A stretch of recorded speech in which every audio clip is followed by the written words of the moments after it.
Praise the Lord.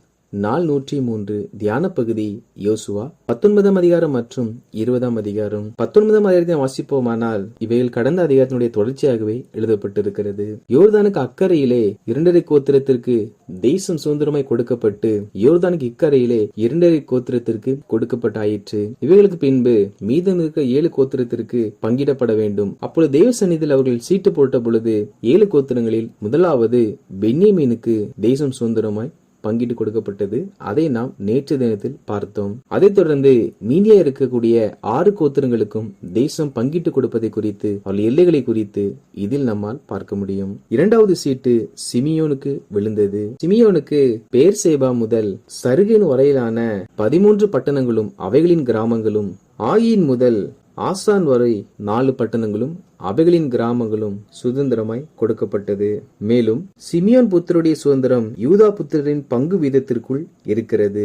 யூதா புத்திரரின் பங்கு அவர்களுக்கு மிச்சமாய் இருந்தபடியால் சிமியோன் புத்திரர் அவர்கள் சுதந்திரத்தின் நடுவே சுதந்திரம் பெற்றார்கள். அது சிமியோன் புத்திரர் தங்கள் கொடுக்கப்பட்ட பங்கு வீதத்திற்குள் அவர்கள் இருந்தார்கள். அதே சமயத்தில் யூதாக்கென்று கொடுக்கப்பட்ட அந்த சுதந்திரத்திற்குள்ளாகவும் சிமியோனுக்கு ஒரு பங்கு இருந்ததாம். காரணம் என்னவென்றால் யூதா புத்திரருக்கு தேசம் பங்கிட்டு கொடுக்கப்பட்டது. அதில் சில இடங்கள் எந்த பயனும் இல்லாமல் காலியா இருந்ததாம். அவள் மிச்சமாய் இருந்தபடியினால் சிமியோன் புத்திரர் யூதா புத்திரர் நடுவில் இருந்த அந்த காலியான இடத்தை தங்களுக்கு சுதந்திரமாய் சுதந்திரித்துக் கொண்டார்கள். அப்படி என்றால் யூதா புத்திரர் தாங்கள் பயன்படுத்தாத இந்த நிலத்தை சிமியோன் புத்திரருக்கு விட்டு கொடுத்தார்கள். என் சுதந்திரம், இதை நான் அனுபவிப்பேன் என்று சொல்லி யூதா புத்திரர் சொல்லாமல் சிமியோன் புத்திரரும் இஸ்ரவேல் ஜனத்தில் ஒருவராய் இருக்கிறபடியினால் அவர்கள் என்னுடையது எனக்குரியது என்று பாராமல் விட்டு கொடுக்கிற நல்ல ஒரு முன்மாதிரி வாழ்க்கை நமக்கு வாழ்ந்து காட்டியிருக்கிறார்கள். நாமும் கூட நாம் பயன்படுத்தாத நமக்கு பயனில்லாத காரியங்களை பிறருக்கு விற்பது அல்ல, பிறருக்கு இலவசமாய் கொடுக்கிறவர்களாய் காணப்பட வேண்டும். காரணம், இதில் அவர்கள் எந்த ஒரு பணமும் வாங்கியதாக நமக்கு எழுதப்படவில்லை. யூதா புத்திரர் பயன்படுத்தவில்லை, சிமியோன் புத்திரருக்கு அவைகள் தேவைப்பட்டது. எனவே யூதா புத்திரர் சிமியோனுக்கு விட்டு கொடுத்தார்கள். நாமும் விட்டு கொடுப்போம். கர்த்தர் நம்மை அபரிவிதமாய் ஆசீர்வதிப்பார். மூன்றாவது சீட்டு செபுலோன் புத்திரர் மேல் விழுந்தது. செபுலோன் புத்திரருக்கு மாராலா முதல் பெத்லெகே முதலான இந்த 12 பட்டணங்களும் அவைகளின் கிராமங்களும் செபுலோன் புத்திரருக்கு சுதந்திரமாய் கிடைத்தது. இந்த பகுதிகளுக்குள்ளாக அவர்களுக்கு மலைகளும் ஆறுகளும் பள்ளத்தாக்குகளும் இருந்தன. 4ஆம் சீட்டு இசக்கார் மேல் விழுந்தது. இசக்காருக்கு இஸ்ரேல் முதல் பெத்பாகேஸ் வரை இருக்கக்கூடிய பட்டணங்களும், அதே போல தாபோர், சகசிமாவ், பெத்சிமோஸ் ஆகிய 16 பட்டணங்களும் அவர்களுக்கு சுதந்திரமாய் கொடுக்கப்பட்டதாம். இவர்களுக்கு யோர்தான் ஒரு எல்லையாய் காணப்பட்டது. அப்படினால் இவர்களுக்கும் யோர்தான் நதியில் ஒரு பங்கு கிடைத்தது. 5ஆம் சீட்டு ஆசேருக்கு விழுந்தது. அவர்கள் கிடைத்த சுதந்திரம் என்னவென்றால் எல்காத் முதல் ரேகோப் வரை 22 பட்டணங்களும் அவைகளின் கிராமங்களும் ஆசேருக்கு கொடுக்கப்பட்டது. இந்த 22 பட்டணங்களுக்குள்ளாக அவர்களுக்கு பள்ளத்தாக்கும் பெரிய பட்டணமும் அரணிப்பான பட்டணமும் எல்லையில் சமுத்திரமும் உள்ளடக்கப்பட்டதாகும். 6ஆம் சீட்டு நப்தலி புத்திரருக்கு விழுந்தது. நப்தலி புத்திரருக்கு அவைகளின் எல்லைகளை குறித்து காண்பித்து அவர்களுக்கு அநேக அரணிப்பான பட்டணங்கள், அதாவது பாதுகாப்பான பட்டணங்கள் கிடைத்தது.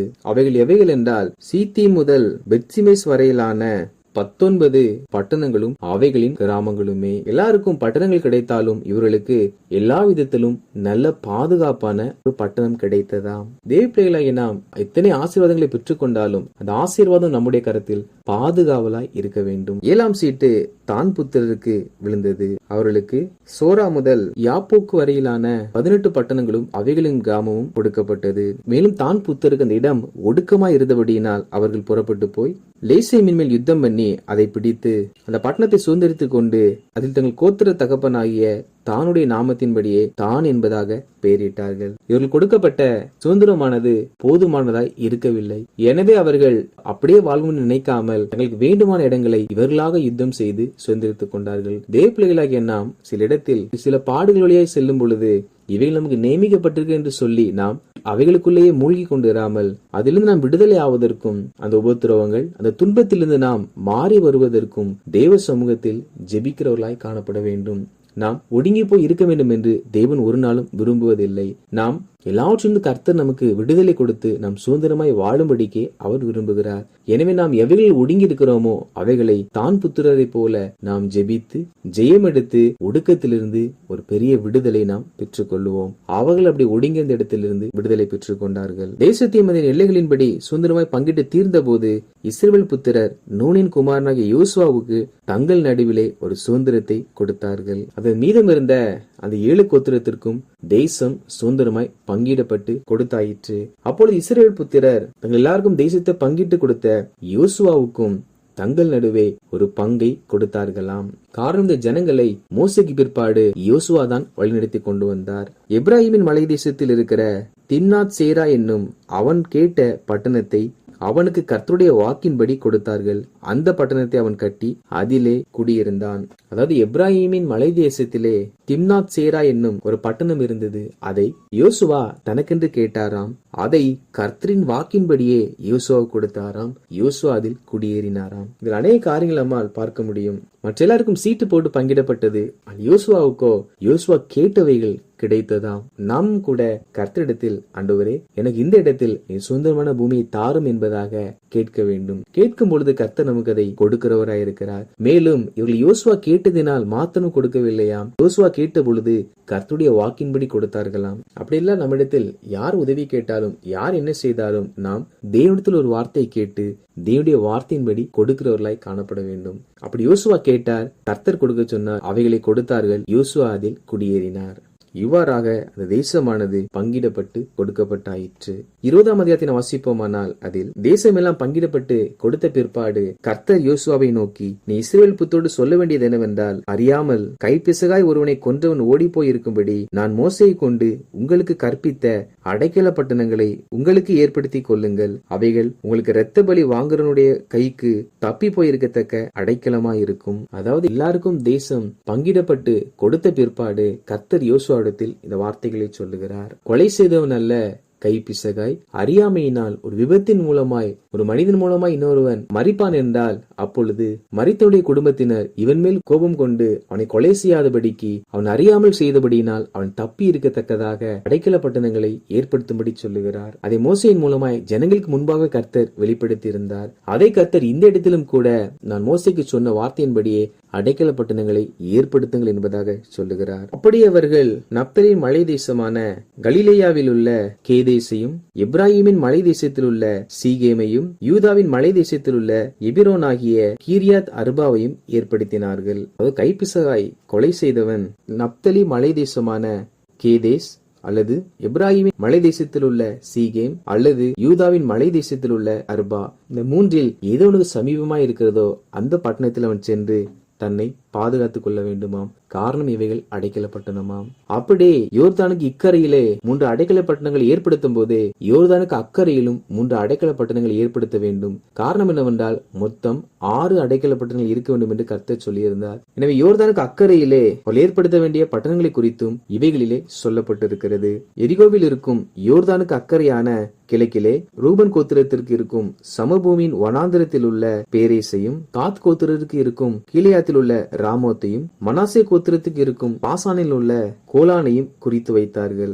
யோர்தானுக்கு இக்கரையிலே 3 பட்டணம் குறிக்கப்பட்டதை போல யோர்தானுக்கு அக்கறையிலும் ரூபன் புத்திரர், காத் புத்திரர், மனாசேயின் பாதி கோத்திரத்தார் இருக்கிறார்கள். அவர்கள் நடுவேயும் அடைக்கல பட்டணங்கள் ஏற்படுத்தும்படிக்காக ரூபன் புத்திரருக்கு இருக்கக்கூடிய வனாந்திரத்தில் உள்ள பேரேசையும், காத் கோத்திரத்தில் உள்ள ராமோத்தையும், மனாசே கோத்திரத்தில் உள்ள கோலானையும் அடைக்கல பட்டணங்களாக குறித்து வைத்தார்கள்.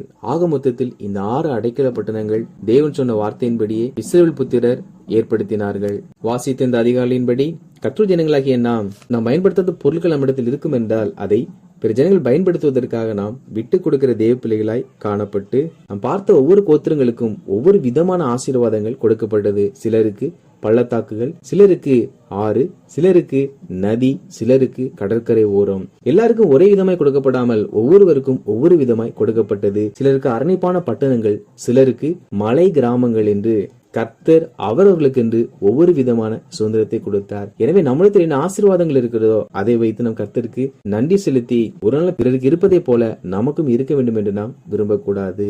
மேலும் தேவன் கொடுத்த ஆசீர்வாதத்தை தேவ பிள்ளைகளாகிய நாம் பாதுகாத்து நம் ஒடுக்கமான பாதையில் இருந்தால் நாம் அதில் விசாலமான பாதைக்கு வருவதற்காக நாம் ஜெபித்து போராடி ஜெயம் எடுத்து நாம் அப்படி செய்வோம். நிச்சயமாய் கர்த்தர் நம்மை ஆசீர்வதிப்பார், பெருகை செய்வார், நம்முடைய தலைகளை உயர்த்துவார். கர்த்தர் தாமே நம்மை அப்படி ஆசீர்வதிப்பாராக. ஆமேன்.